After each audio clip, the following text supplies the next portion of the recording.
pala sa inyo lahat sa nakapanood nung pinapakita ko ang aking pinakamatandang manok na pangpalahi ko. Iyon talaga ang original kong kinuha aglahi, yung kulay pula, naglugon lang. Bandid ng bakbakan, yung 2 times winner. Ang nagiging mga anak ko, ang dami ko nang naibinta. Pinagkikitaan ko na yung manok na yun. Tapos, ang mga ginagamit ko rin na mga lahi niya, mga anak niya, sa pang personal kong pang entry sa industry sa laro sa manok, hindi ako napahiya. Ang daming ipinanalo pagdating sa laro sa manok, ang lahi, ang mga anak noon, pati ang mga apo niya, ganun din ang kinalabasan. Kaya hindi ko talaga yon inalis-alis. Yan ang tumagal na manok sa akin, na 9 years old na yun. Sa katagal na panahon kong ginagamit, hindi ko talaga naisip na alisin ko siya, papalitan ng ibang pangpalahi. May pinili na ako ang mga anak ng mga babae na ginamit kong pang materialis. May anak ng lalaki na may mga diferensya na balda na, mga winner na, iyan na din ang pangpalahi ko. Pero yun, ginamit ko pa rin yun kapag kailangan ko, kapag may inahin ako, mga ibang bloodline linyada sa dugo sa babae. Iyan pa rin ang ikinarga ko, ipinaris ko yun, yung manok na yun, kasi maganda ang kinalabasan sa mga nagiging anak, ang mga resulta. Tulad ng mga dom bulik ko, yung dom ko nga kulay pula, dahil dalawang kulay sa palahi ko ngayon, yung tinawag ko dom gray, sa talisay naman yun, at saka yung tinawag ko sweeter bulik, anak noon pa rin yung manok na yun, nalugon na yun, na 2 times winner, bandid ng bakbakan. Kung hindi lang yun, maganda ang resulta sa nagiging mga anak. Tatagal kaya sa akin ng 8 years, mahigit na yun, na inalagaan ko siya. Ngayon pinapahinga ko siya kasi lugon, nilagay ko siya sa komportable siya, makagalaw-galaw, kulungan, para nga hindi siya ma-stress. Kasi napamahal ko yung manok na yun dahil ang laki ko ng kinikita sa kanyang mga anak. At saka ang nakabili sa nagiging mga anak noon, nasihan sila, binalik-balikan, bumalik-balik sa akin kasi ipinanalo ang mga laro. May nag-champion pa nga doon sa Bungan Cockpit sa San Juan mismo ang mga anak noon. Kahit saan saang mga palaruan ng mga manok sa Bungan Cockpit dito sa Metro Maynila, ni entry ang nagiging mga anak noon sa nagpakabili sa akin. Kaya yung manok na yon, malaki talaga og na itulong sa akin sa pag-alaga ng manok, kasi yun ang ginamit kong pangpalahi, na ang kanyang nagiging mga anak, ang daming bumibili, makagusto. Pagkatapos kung ako naman ang gumamit pang personal kong pang entry, hindi ako napahiya.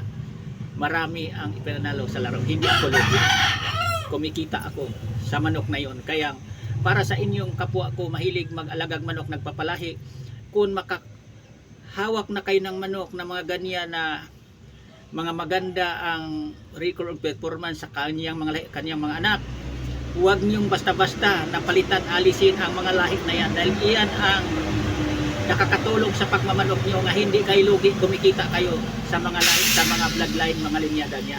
Ganyan ang ginagawa ko sa aking pagpapalahi ng manok. Hindi ko inaalis, mas lalo ko pang pinadami. Ang mga anak na babae po, pili ako. May apo na nga din yun na babae na ginamit ko rin ngayon pang palahi. Kinuhaan kong lahi, pinapalahian ko rin sa aking mga gri. Ang history din sa aking mga gri, ang mga inahin, nanay ng mga gri ko, anak pa rin yun noong bandid ko ng bakbakan na 2 times winner na kulay pula na yon.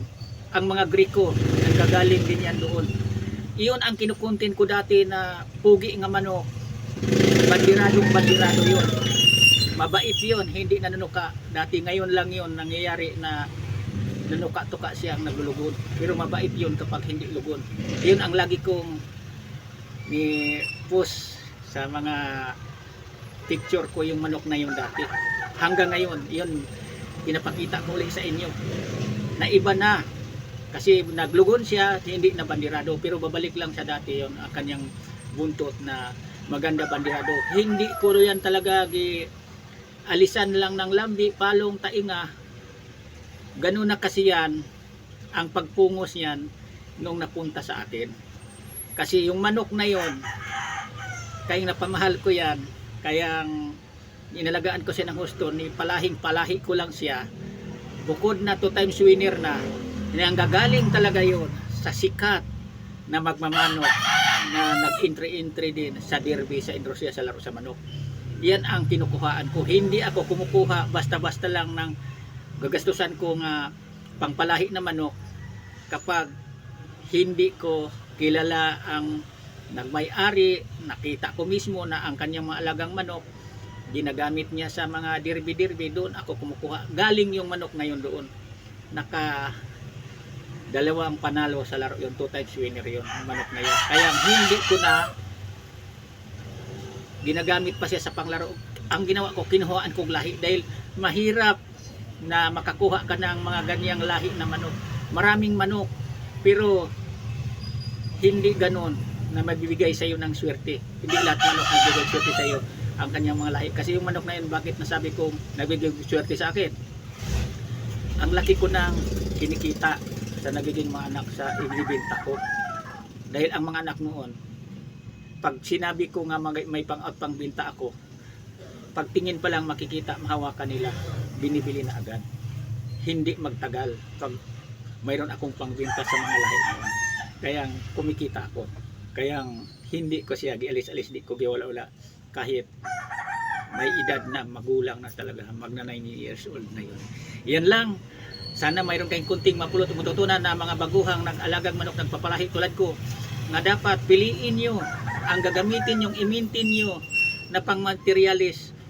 Kuhaan nyo lahi na padamihin, parang hindi kayo lugi sa inyong ginagastos. Kumikita kayo kahit kunti man lang, at least hindi nag-alaga tayo ng manok na palugi lang. Yan lang. Thank you, Alice Bonod. Bye bye.